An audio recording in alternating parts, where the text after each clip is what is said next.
ನನ್ನ ಹೆಸರು ರಚನಾ ಅಂತ. ನಾನು ಇಲ್ಲೇ ಬೈರ್ಮಂಗ್ಲದವಳು. ಗಿರೀಶ್ ಅಂತ ಅವ್ರ ಮಗಳು. ನಾ ದಯವಿಟ್ಟು ಏನಾದ್ರು ತಪ್ಪಾಗಿ ಮಾತಾಡಿದ್ರೆ ಕ್ಷಮಿಸ್ಬಿಡಿ. ನನ್ಗಿದ್ರ ಬಗ್ಗೆ ಅಷ್ಟು ನಾಲೆಜ್ ಇಲ್ಲ. ನಾನು ಯಾವತ್ತೂ ಯಾವ ಪ್ರೊಟೆಸ್ಟ್ ಅಲ್ಲೂ ಮಾತಾಡಿಲ್ಲ. ಸೊ ಏನಾದ್ರು ತಪ್ಪಿದ್ರೆ ಕ್ಷಮಿಸ್ಬಿಡಿ. ಇಲ್ಲಿ ಮೊದಲನೇ ವಿಷಯ, 80% ಒಪ್ಪಿದ್ದಾರೆ ಅಂತ ಹೇಳ್ತಿದಾರಲ್ವಾ, ಒಂದು ಸರ್ವೆ ನಡೆಸ್ಬಿಡೋಣ. ಜನ ಕುಂತ್ರೆ ಒಂದು ಸರ್ವೆ, ನಿಂತ್ರೆ ಒಂದು ಸರ್ವೆ ಮಾಡಿಸ್ತಿದಾರಲ್ವಾ. ನಿಮ್ ಮನೆಯಲ್ಲಿ ಟಿವಿ ಎಷ್ಟಿದೆ, ನಿಮ್ ಮನೆಯಲ್ಲಿ ಗಾಡಿ ಎಷ್ಟಿದೆ, ನಿಮ್ ಮನೆಯಲ್ಲಿ ಪಾತ್ರೆ ಎಷ್ಟಿದೆ ಅಂತೆಲ್ಲ ಸರ್ವೆ ಮಾಡಿಸ್ತಿದಾರಲ್ವಾ. ಎಷ್ಟು ಜನ ರೈತರು ಒಪ್ಕೊಂಡಿದ್ದಾರೆ ಅಂತ ಒಂದ್ ಸರ್ವೆ ಮಾಡಿಸ್ಬಿಡೋಣ. 80% ಏನಾದ್ರು ಬಂತು ಅಂತ ಹೇಳಿದ್ರೆ ನಾವೇ ನಮ್ ಜಮೀನ್ಗಳನ್ನ ಬಿಟ್ಕೊಟ್ಬಿಡೋಣ. ಒಪ್ಪಿದೆ ಅಲ್ವಾ ಎಲ್ಲರಿಗೂ? ಬಿಟ್ಕೊಡ್ತೀರಾ ಅಲ್ವಾ? ನೀರು ಕಲುಷಿತ ಆಗಿದೆ ಅಂದ್ರೆ ನೀರ್ ಕಲುಷಿತ ಮಾಡಿದವ್ರು ಯಾರು? ನೀರ್ ಯಾರು ಬಿಡ್ತಾ ಇರೋದು ಇಲ್ಲಿಗೆ? ಗಲೀಜ್ ನೀರು ಫ್ಯಾಕ್ಟರಿಗಳಿಂದ ಎಲ್ಲಿಂದ ಬರ್ತಾ ಇದೆ? ಬೆಂಗಳೂರಿಂದ ಬರ್ತಾ ಇದೆ. ನಿನ್ನ ಬೆಂಗಳೂರ್ನೇ ನೀನು ನೀಟಾಗಿ ಇಟ್ಟಿಲ್ಲ ಅಂದ್ಮೇಲೆ ನಮ್ಮೂರ್ನ ನೀನೇನ್ ಬೆಂಗಳೂರು ಮಾಡ್ತೀಯಾ? ಎಷ್ಟು ರೋಡ್ಗಳು ಚೆನ್ನಾಗಿದೆ ಬೆಂಗಳೂರಲ್ಲಿ. ಮಳೆ ಬಂದ್ರೆ ಎಷ್ಟು ರೋಡ್ಗಳಲ್ಲಿ ನೀರ್ ನಿಂತ್ಕೊಳ್ಳುತ್ತೆ. ಅದನ್ನ ನೀನ್ ಯಾವತ್ತಾರು ಬಂದು ನೋಡಿದ್ಯಾ? ನೀನ್ ಬರೋ ದಾರಿ ಯಾವ್ದು? ಪೂರ್ತಿ ನೀಟಾಗಿರೋ ತಾರ್ ರೋಡಲ್ಲಿ ನೀನು ಕರ್ಕೊಂಡ್ ಬರ್ತಾರೆ, ಝೀರೋ ಟ್ರಾಫಿಕ್ ಮಾಡಿ ಕರ್ಕೊಂಡ್ ಬರ್ತಾರೆ. ಯಾವತ್ತಾದ್ರೂ ತಗ್ಗು ಉಬ್ಬಿರೋ ರೋಡಲ್ಲಿ ನೀನ್ ಬಂದಿದ್ಯಾ? ನೋಡಿದ್ಯಾ? ನೋಡಿಲ್ಲ. ಇನ್ನ ಮಳೆ ಬಂದ್ರೆ ಎಷ್ಟು ಮರಗಳು ಬೀಳ್ತವೆ, ಎಷ್ಟು ಸಾವುಗಳಾಗಿದ್ದಾವೆ, ನೀನ್ ಬಂದು ನೋಡಿದ್ಯಾ? ನೋಡಿಲ್ಲ. ಇನ್ನ ನೀನು ನಮ್ಮೂರ್ನ ಏನ್ ಬೆಂಗಳೂರು ಮಾಡ್ತೀಯಾ? ಯಾಕೆ ನಾವು ಬೆಳೀತಾ ಇರೋ ಬೆಳೆಗಳಿಗೆಲ್ಲ ನೀನು ನಾಶ ಮಾಡ್ಬಿಟ್ಟು ನಮ್ ಭೂಮಿ ಕಿತ್ಕೊಂಡು ಬೇರೆ ಕಡೆಯಿಂದ ಅದೇ ಊಟನ, ಅದೇ ಫುಡ್ನ ನಾವ್ ಎಕ್ಸ್ಪೋರ್ಟ್ ಮಾಡ್ಕೊಬೇಕಂತನ? ಅದಕ್ಕೂ ಎಕ್ಸ್ಟ್ರಾ ದುಡ್ಡು ತಗೊಳ್ಳೋಣ ಅಂತ ಒಂದ್ ಕಡೆಯಿಂದ ರೈತರನ್ನ ಎಲ್ಲಾ ಕಡೆಯಿಂದ ಎಷ್ಟು ಕುಗ್ಗಿಸ್ಬೋದೋ ಅಷ್ಟು ಕುಗ್ಗಿಸ್ತಾ ಇದಾರೆ. ಇನ್ನೊಂದು ಹಠ ಮಾಡ್ತಾ ಇದ್ದಾನಂತೆ ಡಿ ಕೆ ಶಿವಕುಮಾರ್. ನಿಂದ ಭೂಮಿ, ಯಾರ್ದು ಭೂಮಿ? ಭೂಮಿ ನಮ್ದು. ನಮ್ ಭೂಮಿ ನೀನ್ ಯಾರು ಹಠ ಮಾಡೋದಿಕ್ಕೆ? ಯಾರ ಹೆಸರಲ್ಲಿದೆ? ನಮ್ಮ ಹೆಸರಲ್ಲಿದೆ, ನಮ್ಮ ಅಜ್ಜಿ ತಾತಿರ ಹೆಸರಲ್ಲಿದೆ, ನಮ್ಮ ಅಪ್ಪ ಅಮ್ಮಂದಿರ ಹೆಸರಲ್ಲಿದೆ. ನಾವು ಓದಿರೋ ಯೂತ್ಸ್ ಗಳು ಏನೋ ಒಂದು ಮಾಡ್ಕೊಂಡಾದ್ರೂ ನಾವು ಜೀವನ ಮಾಡ್ತೀವಿ. ನಾವು ಎಲ್ಲೋ ಹೊರಗಡೆ ಹೋಗಿ ದುಡ್ಕೊಂಡು ಜೀವನ ಮಾಡ್ತೀವಿ. ನೀನ್ ಈ ಭೂಮಿ ತಗೊಂಡು ಫ್ಯಾಕ್ಟ್ರಿಗಳು ಮಾಡ್ಬಿಟ್ಟು ಓದ್ತಾ ಇರೋ ರೈತರಿಗೆ ಏನ್ ಕೆಲಸ ಕೊಡ್ತೀಯಾ? ಏನ್ ಕೆಲಸ ಕೊಡ್ಬೋದು ಹೇಳಿ? ವಾಚ್ಮ್ಯಾನ್ ಕೆಲಸ ಕೊಡ್ತಾನೆ, ಇಲ್ಲ ಅಲ್ಲಿ ಟಾಯ್ಲೆಟ್ ತೊಳೆಯೋ ಕೆಲಸ ಕೊಡ್ತಾನೆ. ದಯವಿಟ್ಟು ಯಾರು ಬೇಜಾರು ಮಾಡ್ಕೋಬೇಡಿ. ನಾನು ಯಾವುದೇ ತರ ಉದ್ಯೋಗಕ್ಕಾಗ್ಲಿ ಏನಕ್ಕೂ ನಾನು ಅವಮಾನ ಮಾಡ್ತಾ ಇಲ್ಲ. ಆದ್ರೆ ನಮ್ ಸ್ವಂತ ದುಡ್ಡಲ್ಲಿ ನಾವು ಜೀವನ ಮಾಡ್ತಾ ಇರೋರು ನಾವು ಆ ತರ ಕೆಲಸ ಮಾಡಕ್ ರೆಡಿ ಇಲ್ಲ. ರೆಡಿ ಇದ್ದೀರಾ ಯಾರಾದ್ರೂ ಮಾಡ್ತೀರಾ ಆ ತರ ಕೆಲಸಗಳನ್ನ? ಇಲ್ಲಿ ಎಷ್ಟು ಜನ ಓದಿಲ್ಲ? ಕೈ ಎತ್ತಿ ನೋಡೋಣ. ಎಷ್ಟು ಜನ ರೈತರು ಓದಿಲ್ಲ? ಇಲ್ಲಿ ಓದಿರೋರು ತುಂಬಾ ಕಡಿಮೆ ಜನ ಇದ್ದಾರೆ. ಓದಿರೋರ್ಗೆ ಅಷ್ಟೇ ಕೆಲಸ ಸಿಗಲ್ಲ. ಓದ್ತಾ ಇರೋರಿಗೆ ಯಾರಿಗೂ ಕೆಲಸ ಕೊಡಲ್ಲ. ಯಾರು ಹೋಗ್ಬೇಡಿ, ಯಾರು ಒಪ್ಕೊಂಬೇಡಿ.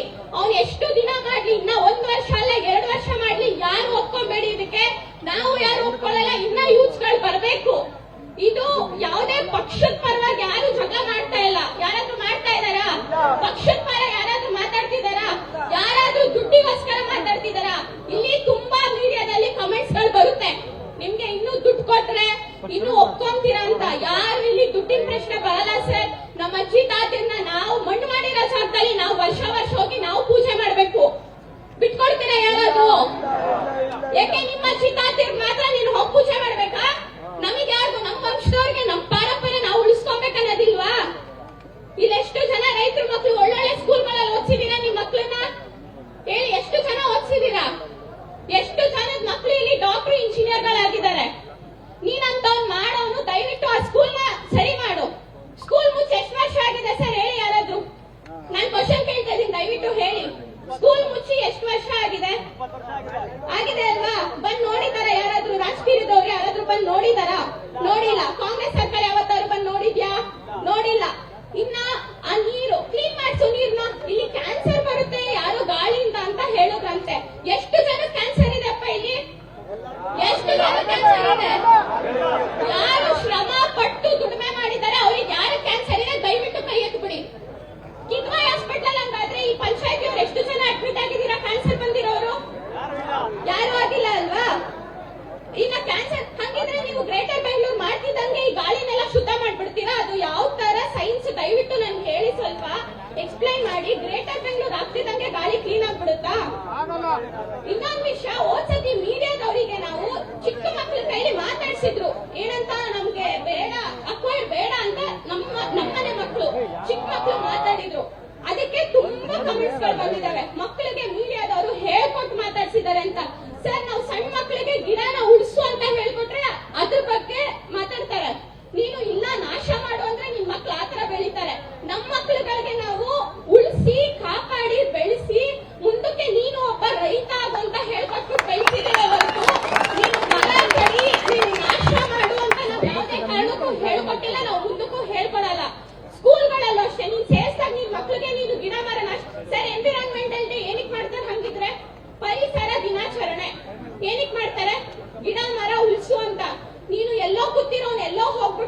ಹಾಕ್ಬಿಟ್ಟು ಬಂದ್ಬಿಟ್ರೆ ಅದು ತಕ್ಷಣ ನೀನ್ ಆಕ್ಸಿಜನ್ ಕೊಟ್ಬಿಡುತ್ತಾ? ಹಂಗಿದ್ರೆ ಕೊಟ್ಬಿಡುತ್ತಾ? ಇಲ್ಲ ಇವಾಗ ಬೆಳೆದು ನಿಂತಿರೋ ಮರಗಳು ಕೊಡ್ತಾವ?